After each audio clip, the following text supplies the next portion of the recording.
దేశ రాజధాని ఢిల్లీని కాలుష్యం కమ్మేసింది. గడిచిన 24 గంటల్లో కాలుష్య తీవ్రత 400 పాయింట్లు దాటింది. శీతాకాలం ప్రారంభం కావడంతో గాలి నాణ్యత ప్రమాణాలు మరింతగా పడిపోయాయని, పలు ప్రాంతాల్లో తీవ్ర కాలుష్యం నమోదైందని కేంద్ర కాలుష్య నియంత్రణ బోర్డు తెలిపింది.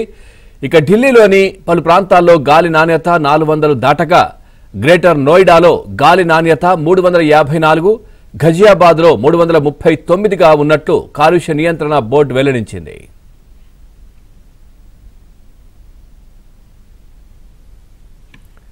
ఢిల్లీలోని పలు ప్రాంతాల్లో గాలి నాణ్యత అంతకంతకు పడిపోతుండటంతో సీఎం రేఖా గుప్తా చర్యలకు ఉపక్రమించారు. వాహనాల రద్దీని తగ్గించడం కోసం ప్రభుత్వ కార్యాలయాల వేళలను మారుస్తూ నిర్ణయం తీసుకున్నారు. ఇక పర్యావరణ విభాగం అధికారులతో సమీక్ష తర్వాత కార్యాలయాల పనివేళలు ఉదయం 10 గంటల నుంచి సాయంత్రం 6 గంటల 30 నిమిషాల వరకు ఉంటాయని వెల్లడించారు. ఇక మున్సిపల్ కార్యాలయాల పనివేళలను ఉదయం 8 గంటల 30 నిమిషాల నుంచి సాయంత్రం 5 గంటల వరకు నిర్ణయించారు.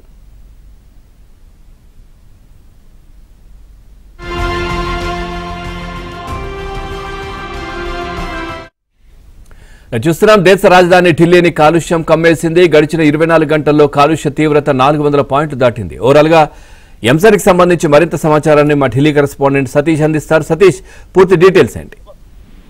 దేశ రాజధాని ఢిల్లీ ఎన్సీఆర్ లో గాలి నాణ్యత ప్రమాణాలు దారుణంగా పడిపోయి గడిచిన 24 గంటల్లో పలు ప్రాంతాల్లో కాలుష్య తీవ్రత నానాటికి పెరిగిపోయిందని చెప్పాల్సి ఉంటుంది. 400 పాయింట్లుగా గాలి నాణ్యత నమోదైంది ఎయిర్ క్వాలిటీ ఇండెక్స్ పైన.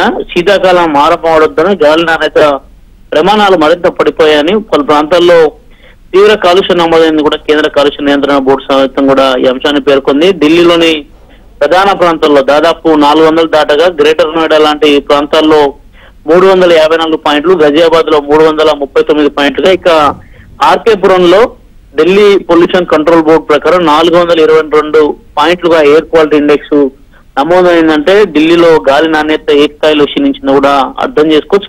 కేంద్ర కాలుష్య నియంత్రణ బోర్డు నిన్న సాయంత్రం 4 గంటలకు గాలి నాణ్యతను లెక్కించింది. నగరంలో దాదాపు 38 ప్రాంతాల్లో కాలుష్య నియంత్రణ బోర్డు కాలుష్య తీవ్రతను పరిశీలించింది.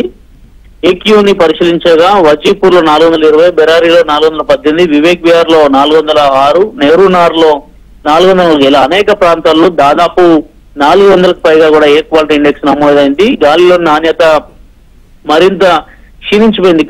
దానికి తోడు ఢిల్లీలో చలికాలం ప్రారంభమైంది. చలికి తోడు పొల్యూషన్ కూడా ఇప్పుడు నగరవాసులు తీవ్ర ఇబ్బందులు గురి చేస్తుంది. ఇప్పటికే డాక్టర్లు సైతం కూడా హెచ్చరికలు జారీ చేస్తున్నారు. ఉదయం పూట వాకింగ్ వెళ్లే వారిని, సైక్లింగ్ చేసే వారిని కూడా అప్రమత్తంగా ఉండాల్సిందిగా, వీలైతేనే బయటికి రావాల్సింది కూడా ఆజ్ఞలు కూడా చేస్తున్న పరిస్థితి ఏర్పడింది. మరోవైపు గాలి నాణ్యత అంతకంత పడిపోవడంతో ముఖ్యమంత్రి రేఖా గుప్తా చర్యలకు చేపట్టడం జరిగింది. వాహనాల రద్దీని తగ్గించడం కోసం ఇప్పటికే ప్రభుత్వ కార్యాలయాల సమయాన్ని సైతం కూడా పెంచడంతో పాటు పర్యావరణ విభాగ అధికారులు సైతం కూడా కొన్ని పనివేళల సమయాన్ని కూడా పెంచడం జరిగింది. దీనిపైన ఇప్పటికే ప్రభుత్వం కార్యాచరణతో ముందుకు వెళ్తుంది. BS4 కు సంబంధించిన వాహనాలు సైతం కూడా ఇప్పటికే కొన్నిటిపైన ఆంక్షలు విధిస్తూ కూడా నిర్ణయం తీసుకుంది. భారీ ట్రక్కులను సైతం కూడా ఢిల్లీలోకి అనుమతించకుండా కూడా ప్రభుత్వం చర్యలు చేపడుతుంది. కానీ కాలుష్యం తీవ్రత మాత్రం నానాటికి ఢిల్లీలో పెరిగిపోతుంది. గతంలో కృత్రిమ మేఘవర్షాన్ని కూడా ఢిల్లీలో కురిపిస్తామని కూడా ప్రభుత్వం చెప్పినప్పుడు కూడా దానిపైన ఇంకా చర్యలు పూర్తి స్థాయిలో చేపట్టలేదు. కానీ